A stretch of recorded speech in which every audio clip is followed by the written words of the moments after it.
خۆتان زان کە ماوەی پێشە تیمێک خۆبەخشانە چووە خورمات و ئەو تاوانانی کە حەزی شابی و لە پشتیەوەیشەوە حکوومەتی عێراقی بە ناوی سیادە و سەربەری عێراقەوە لە دژی خەڵکی کورد لە خورمات و ئەنجامیان داوە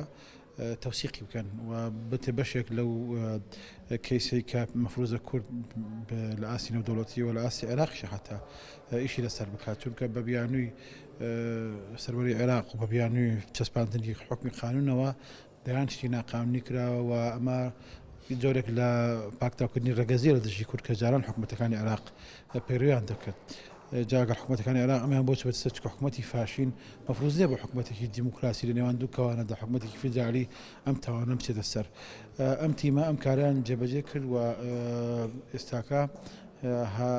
لە بەردەم بڵێن پسپۆرانی ئەم بوارە چێوانەی کە تەوسیق لە شارەزایی بواری تەوسیقن چێوانەی کە لە بواری یاسا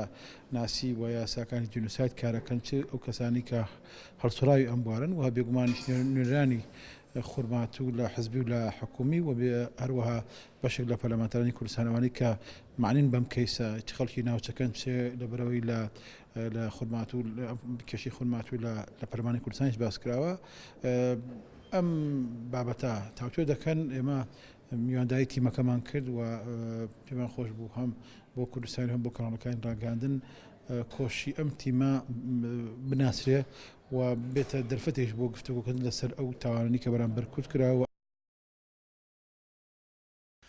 کەمتر لە 2 مانگی نەخەیاندووە بەڵام ئەم ڕێکخراوە تاوانەکانی خورمات و ئەوەندە کەمین جارە منظمەی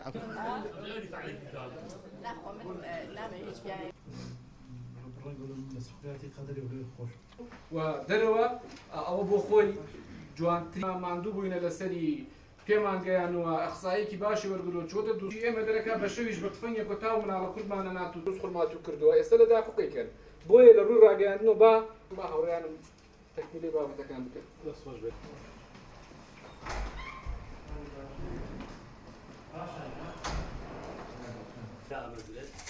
في اعتراف سيكون يوناني استرابولي روماني كجوج ذات ناس هذا بدون تودي أزانه هو صالمين